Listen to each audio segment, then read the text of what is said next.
Hi, it's Austeja Neringa, and today I'm live.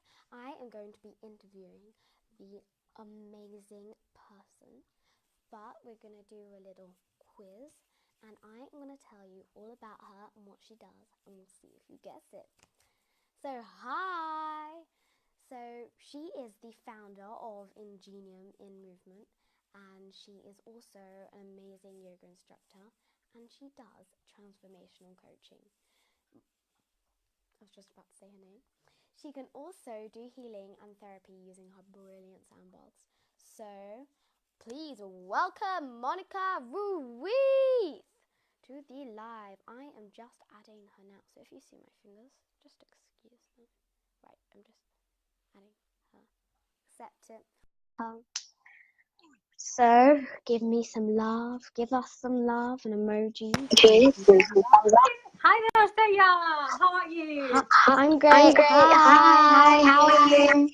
Very well, thank you. I'm very glad that you're having me here this afternoon. Thank you. You're welcome. You're welcome. It's a pleasure, having you. So, first, just introduce yourself and tell me a bit about yourself. Yeah, sure. So I'm Monica, and I'm the founder of Ingenium in Movement.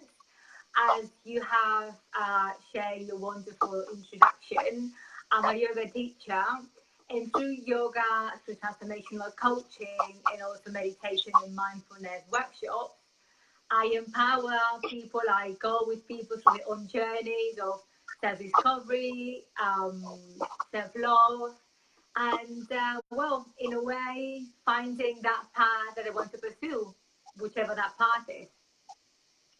Great.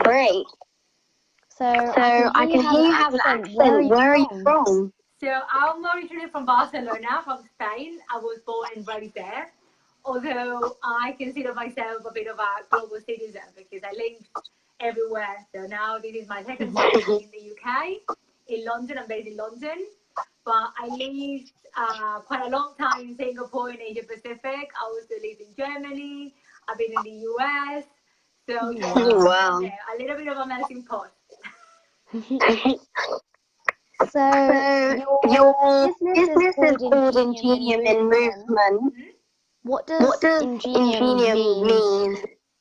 Ingenium is a Latin word for creativity, and I truly believe that we are all creative selves, creative beings, and that we can imply and use our creativity in anything that we do, whether that might be cooking, that might be drawing, that might be doing a yoga class, or just writing. So I try to embed and underpin all the therapies and all the activities that we do with my students, always adding a bit of creativity in everything that we do. Great. So as I said, you're a yoga instructor. Mm-hmm. What led you to yoga? That's a very interesting question, and that journey started a while ago, almost 15 years ago, actually. So I've been working in corporate as a marketing business strategist. Now, few years along the line, still advise companies and on that respect. And at the time, I felt really stressed, and I felt that I needed a way to just let some steam off and vent, but at the same time, not just as an adrenaline boost, but also kind of finding a space where I can just, be myself. And yoga came to me as a way in Kundalini, which is more kind of breathing techniques. And then I kind of started doing more and more.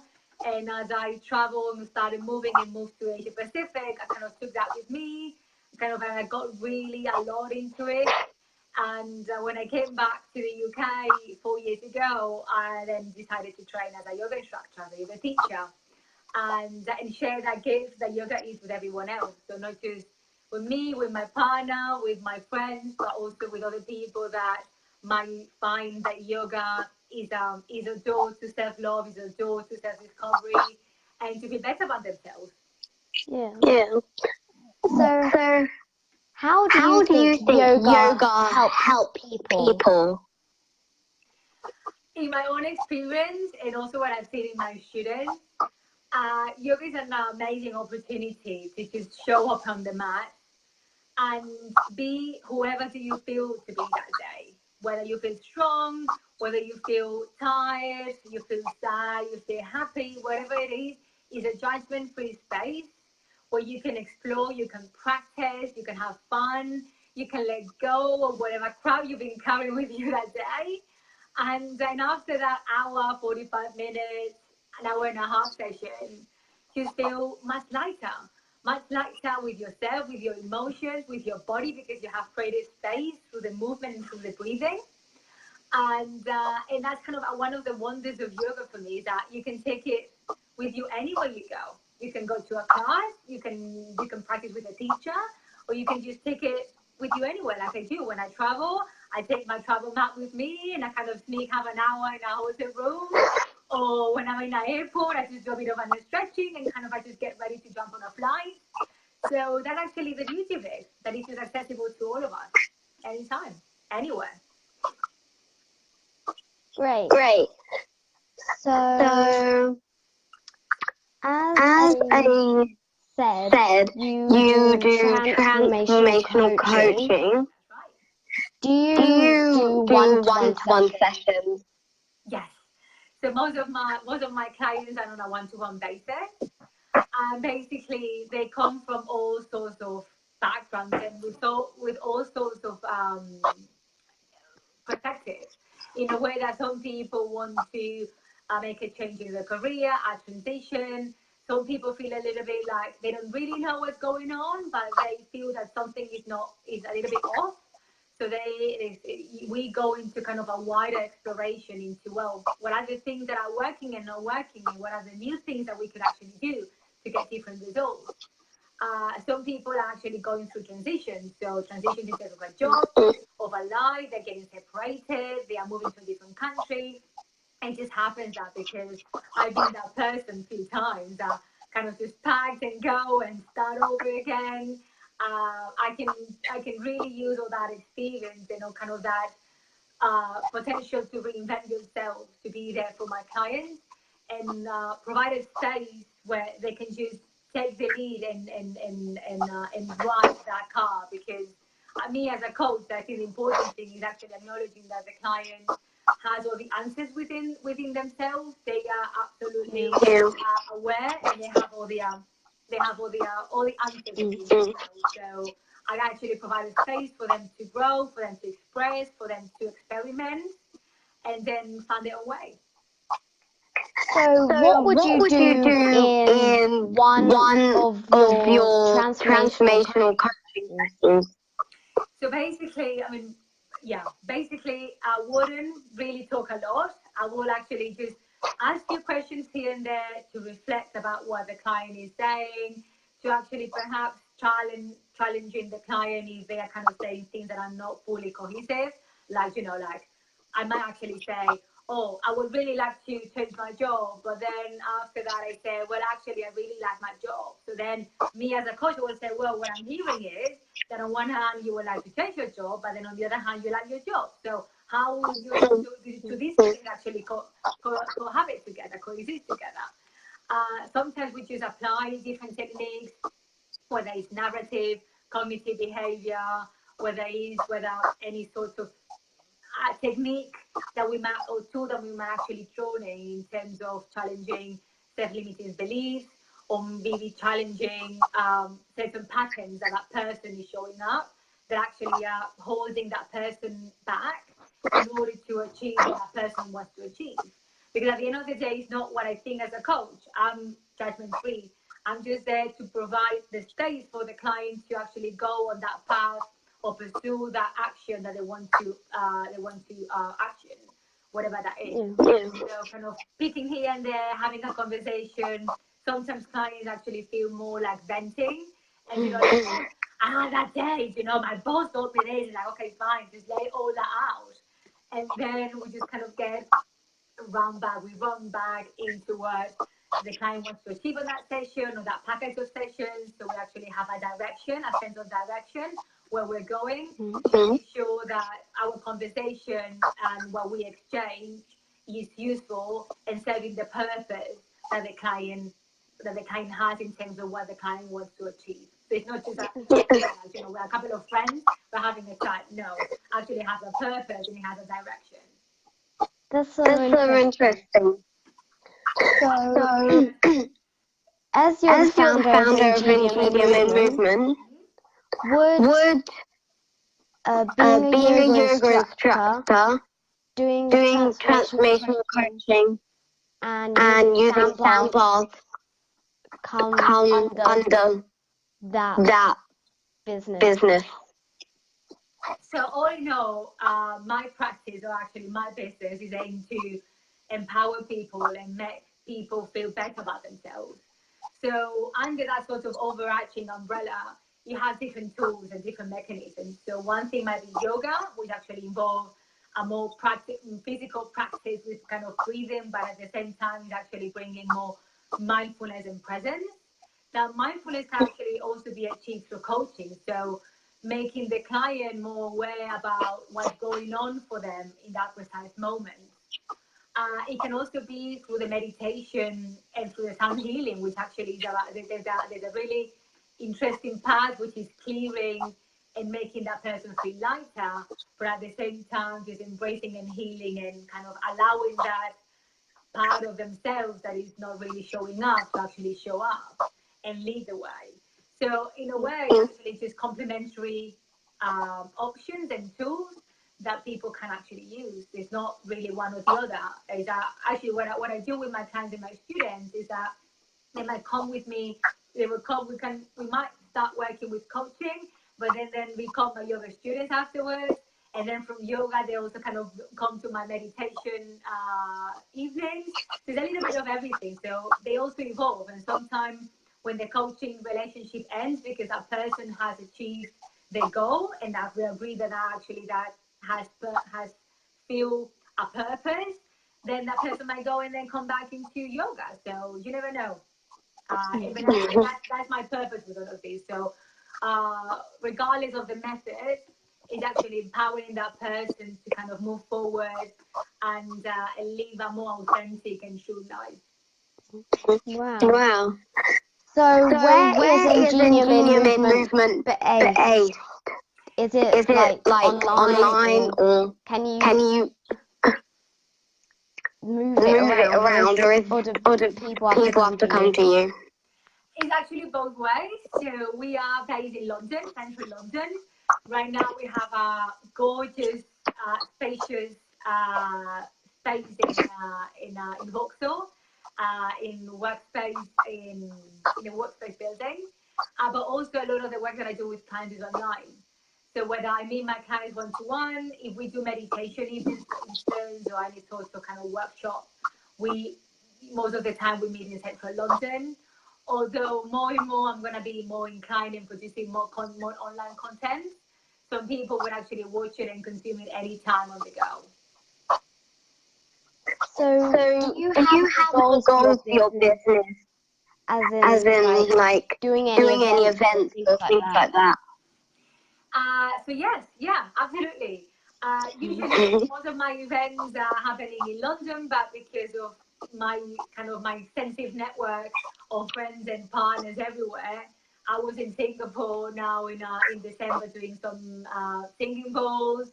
I will be in Barcelona also in the next few months doing more yoga. So kind of I move around quite a bit. But actually, my aim with all of this is just make it accessible to as many people as possible. So whether that would be in person in London or wherever I am, or actually things like this, we actually just do a little bit of a session online, so you can be watch and enjoy anytime. But yeah, in terms of events, I mean, my classes are currently running in central London on Mondays, 12:30, Wednesdays, 6 p.m. Also Tuesdays, there is a corporate client. And then in March, we're going to be introducing the meditation evenings, which will be running on Thursday evenings and weekends. Basically, will be an hour and a half of you enjoying total bliss with the singing bowls, with some chanting and some really relaxing and invigorating sound therapy. Wow. Wow. Do Do you you do any any meditation? meditation? Yes, I do. I mean, a part that's part of my daily practice, as is a way that it grounds me and it brings me back to the present. That's something that I always recommend to my clients and my students, that they incorporate meditation into kind of their daily routine, whether it's in the morning when they wake up, whether it's at night when they reflect on the day, and perhaps just adding some gratitude elements into that. But again, you don't need to be a yogi, you don't need to be kind of a spiritual person to do meditation. It's actually a matter of um, allowing yourself. Meditation is a mindfulness tool that allows you to be in the present. So instead of actually the thought of what happened half an hour ago that has really distressed you, don't stop distressing you anymore. Or whatever you have to be in an hour doesn't actually create the anxiety that you need to be there, what's going to happen. So you're actually, in a way, putting those two dimensions aside for you just to be fully present and acknowledging what's happening right now. And that not only allows you to be less anxious and creating well-being for you, but also if you can apply that into your daily life, into your work, into your job, or your, I don't know, whatever you're doing, it actually allows you to be more focused and be more productive. Because as you are fully present on what you're doing, you're dedicating all that energy to that specific thing that you're doing. You're not thinking about the conversation with your mom or your conversation with your boss or whatever you have to do afterwards. So it's actually you now, specifically now in the present. So it's a very useful tool that I not only use with my clients and my students, but also to my work. So with my teams and with people that I work with, I actually encourage them to be as mindful as possible, introducing some breathing or some meditation techniques. Even if it's like going, kind of stepping out of a meeting and going to the toilet, sitting there, kind of closing your eyes, being really aware of your breathing, and kind of that calms your mind, calms your presence, and it really changes the headspace where you are. Because as simple as that, it just really requires 5 minutes. It doesn't really require a lot more. And that's one of the things that I really stress to my students and my clients, that I wanted to make it accessible for everyone. It's not about you need to become this Hindu monk in the Himalayas to meditate and meditate for 3 hours. Actually, you can do that when you're in the tube, when you are in washing the dishes, when you're walking down the street. You can actually be meditating as well. So it's actually a very useful tool for everyone to benefit from. So So you do you do healing healing and and therapy therapy using using sound sound baths baths for all for the all the people out people out there there who don't who know what don't know they what they are are or are or interested interested in. in. What are What are sound sound baths? baths? So basically, what I'm providing, and now I will be doing a little bit of a tasting of it, is I have the honor to host a collection of 14 Asian Tibetan bowls. They are coming from Tibet. They are very ancient, and through sound, through the way that they sing, they have healing properties. And not only properties in terms of healing whatever is going on, alleviating any sort of from depression to stress to anxiety, but also it brings so much inner peace and kind of sort of sells a sense of lightness and calmness into the person that is enjoying that sound bath, that kind of I decided to take them home with me to the UK, to London. So doing my last trip when I was in Singapore now in a few months back, I was with my spiritual teacher. We were just having a chat, and actually, I just decided, you know what? Actually, I'm really decided to take them home, and offer them to everyone here in the UK and in London, so that everyone can benefit here from their healing purposes. So at the moment, what I'm doing is usually when I start my yoga classes, or at the end of my yoga classes, I usually play them a little bit. And what I'm going to be doing from March onwards is offering meditation evenings. So that would be a full hour and a half. We're going to do literally just an induction to meditation for people to actually be really calm, really present. And then we're going to be playing the gong, the singing bowls for all that time, for people to actually just experience all that healing properties from the sound that these little babies, as I call them, are able to sing loud and share with everyone. So, So, hi hi Sarah Sarah and and Sebastian and Sebastian and Karina. Karina. Thanks for Thanks for joining. joining. Thanks for joining us. So, Are you going to do a demonstration demonstration of your of your sound bath? sound bath? That would be amazing. If you guys are, Mhm. I have them all around me, although you can't see them now yet, but you will be able to see them. It will be my pleasure and my gift to share all of that with you guys. Okay. Okay. If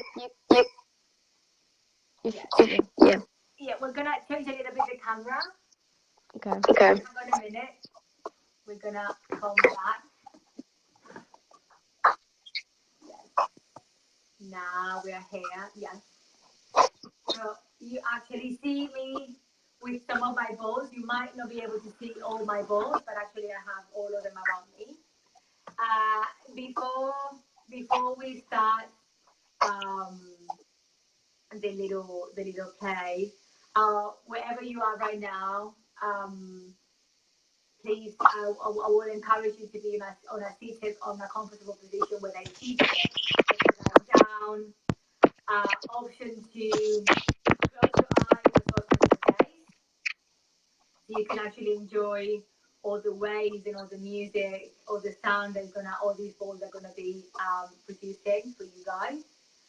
And yes, just arrive to this place with an open mind and an open heart, allowing the sounds of the ancient Tibetan bowls to reach to your heart and heal and generate the blaze that they are meant to. Um, so with that, we will start a little bit of the session. Hope you guys enjoy.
You guys, there's a little bit of a taster.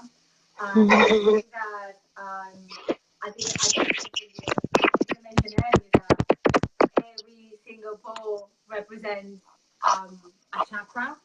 Sorry, kind of we're changing. Yeah, we're changing now the lenses. So every bowl represents a chakra. Chakra, for the ones that are not familiarized, is kind of the energetic system that a lot of the yoga tradition and Eastern medicine defines, from the root chakra all the way to the crown. So we have the root, the sacral, so plexus, heart, throat, third eye, and crown. So one of each, these babies, represents one chakra, although the experience is completely different for every specific person, depending on how the energy is that day, and actually what the body and what that specific moment the body requires. So the ball sing and the body wisely collects and picks whatever it needs. That was already fascinating. I really liked it. And you guys enjoy it. So, how do you use a sound bath? Like, are there certain how do I word it? Is there like a certain bath you need to use? But then for a different thing, you use others. So basically how it works is that I just go with my intuition and I just play them in a way that, in a way they talk to me, they speak to me. So I usually play them in a very varied way. So if you attended any of more than one of my sessions, probably none of them will be similar. I try to allow every ball to express and kind of vibrate as loud or as much as they want to. So sometimes the rhythm might be quicker than others. Then we have kind of the little balls that are a little bit significantly inside are smaller. That actually the notes are slightly higher. They are not as deep as when you are playing the big balls. With the big balls, as probably or hopefully you guys actually saw, what we could do is strike them with striker. Then we have another one kind of type of this to strike actually slightly bigger. So what that does, it actually goes in a deeper note. That goes much deeper. And then we have the option to brim it with that one, which actually has the different sound, that it was more involving and in a way also kind of more so what I say deeper, but actually it's a different sensation, that instead of it actually being a big stroke and then fading, it's sort of picking up.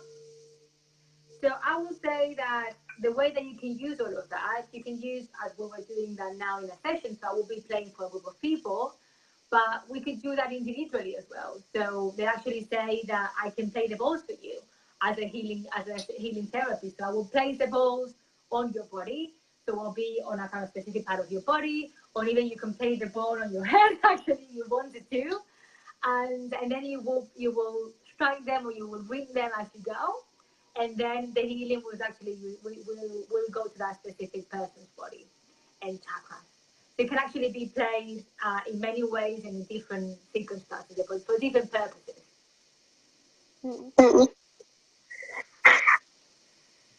So, my next question is, as you as said you said before, before, you do you do meditation. meditation. So So what are what some are some tips tips on on meditation? Like whether you want whether to you want to say say how to how to meditate meditate or or just just anything else? anything else? Sure.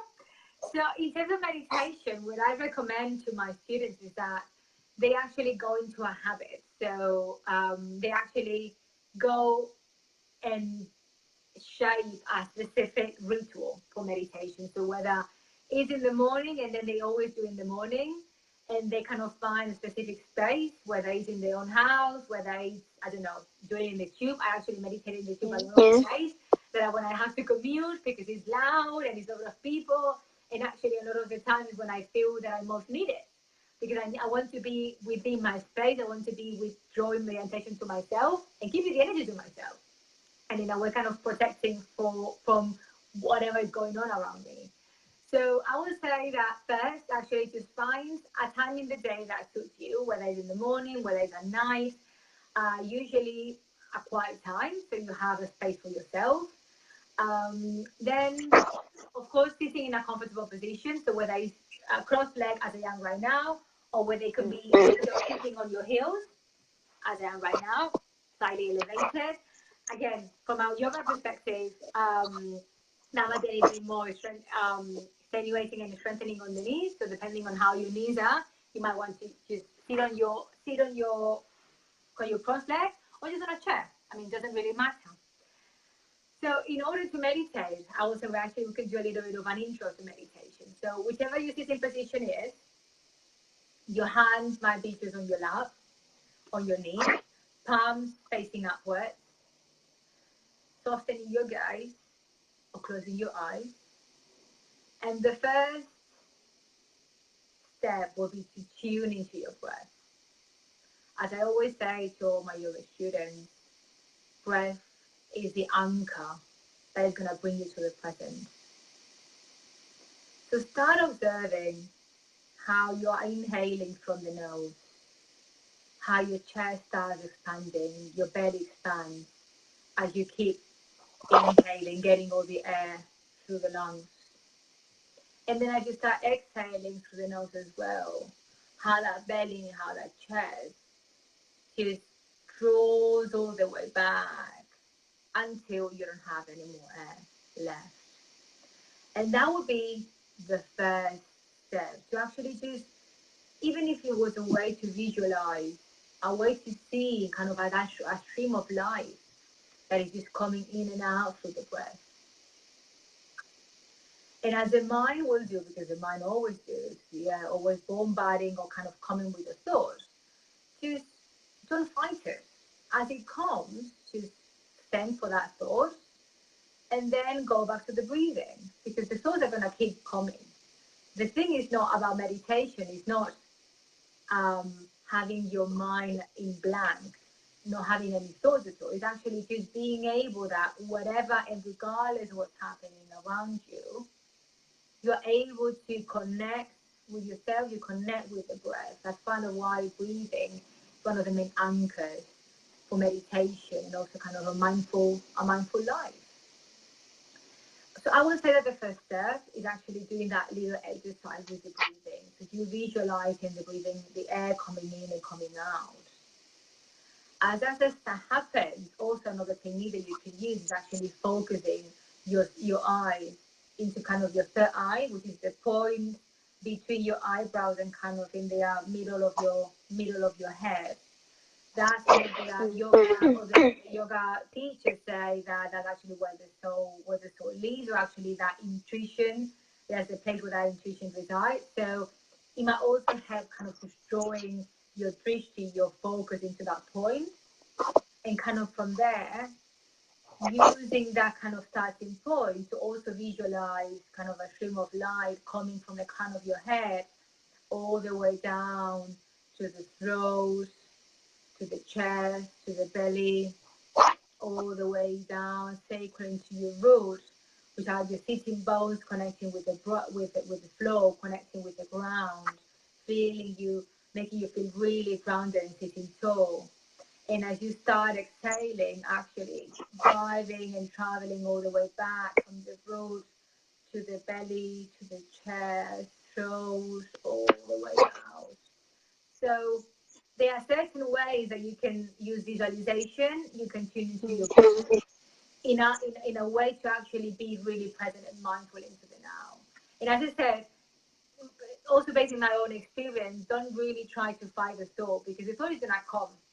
So if you engage with the thought, it's actually when you lose the track of the meditation and then you get out of the meditation space. So as your thought comes, just welcome, thank the thought, and then switch back into the breathing, and that thought will eventually go. It's actually, it's like, as an example, as a metaphor, is that as if you were sitting on a bench and you were seeing things passing, like cars driving past. So you're watching them pass, but you're not engaging with the car. You're not actually standing up from the bench, you're actually chasing the car. You're just seeing the cars driving past next to you. So that might actually be a metaphor for the thoughts. The thoughts are coming in front of you, but you're not engaging with them. You're kind of really tuning to your breathing, whatever it is. And then my last tip about meditation will be to start step by step. So first, start with 3 minutes, then 5, and then 10, and then adding these bits as we progress into the practice. And then again, I mean, if you come to any of the meditations and all the meditation kind of content that I'm going to be publishing on my website as well, I will be introducing all the techniques in terms of visualization. You also have my voice, as I use my voice as a way to kind of travel and go through that journey and kind of just getting more into withdraw the attention within oneself. So hopefully all of that will help. Thank you. That is an awesome tip. Thank you. Oh, hi, Austeja. Thanks for joining. So we are going to begin to wrap up. Yes. So I'm just going to ask you two more questions, and then we'll be done. Great. Go for it. So the next question is how can we contact you? So several ways, very easy. First, website, www.ingeniuminmovement.com. Then you have all the information on my yoga classes, my coaching, my meditation evenings. You can drop me a line on monica@ingeniuminmovement.com. Otherwise, Facebook, on my Facebook page, Ingenium in Movement. Also on Instagram at Ingenium in Movement. So plenty of ways to just reach out. Okay, thank you. I'll write them down in the comments below. Thanks for joining, Bella. So the last question is what is one tip on how to follow your dreams and believe in yourself? Because this is a show on believing in yourself to follow your dreams, where I also like show people the different careers and get tips. Yeah, so you do. I mean, you are a clear example about following your dreams and motivating others and inspiring others through your own case. And that's actually something that resonates with me a lot. So the fact that I need to be true to myself and to my own truth in order to allow others to embark into that journey with themselves. So if I wouldn't do that and I wouldn't lead by example, I wouldn't have any right at all to actually not even like tell other people and actually guide other people through their own journey. So I would say that a very simple tip would be to have, even if it's 5 minutes a day, that you can just be with yourself. And that might be in the shower, that might be while you're eating a yogurt, that might be when you are brewing your tea. Those are your 5 minutes. And those 5 minutes are the 5 minutes that you actually allow whatever is going on to be there and be okay with it. And perhaps those 5 minutes might actually turn into 10 minutes, into 15 minutes, where you actually have some time to do some journaling, to actually get in touch with your thoughts. And then from there, start analyzing what's going on right now for you. Is everything okay? Is actually everything working okay? And that might be a starting point for you to actually start contemplating alternatives. So I'm doing this right now, but actually that might not be making me feel really good. So I might actually have to do for a change, actually look for alternatives. And that's where actually things like yoga, coaching, talking to a friend, go for a dance, or go for a run will actually help. Actually, just clear your mind, but also allowing to that intuition and that inner voice that all we have inside to come up, to speak up, so we can actually hear what our inner thoughts are, actually our inner dreams are, and then we start connecting with that, exploring alternatives and pursuing those. Wow, Wow, thank you so much. And And thank you thank you for for letting me letting talk me with talk you. with you. It was a It was pleasure a to have pleasure you to on the have you on the show. show. It's been amazing having a chat with you, being able to perform a little bit of the balls to everyone. And as I say, it's actually a joy and an absolute pleasure being able to having a chat with you, being on the talks. As I said, I mean, you are a clear example of actually have fulfill and follow your dreams and pursue them. So yeah, hats off to you, Austeja. Thank you.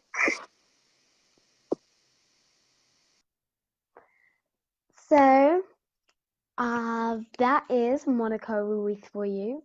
She is amazing. She is an amazing yoga teacher. By them. So, that is the interview for this week. And what hers was just take 5 minutes, just 5 minutes a day to just be with yourself. And that is an awesome tip. I'm going to start doing that. So, if you don't want to miss out on any more awesome content, subscribe, and I'm also going to put her website. Remember, it's ingeniuminmovement.com, so INGENIUM in movement.com. Then you can find her, if you want to email her, monica@ingeniuminmovement.com. Ingenium in Movement on Facebook and Instagram. So, thank you. Remember, it's Austeja Neringa, and I'll see you soon. Bye!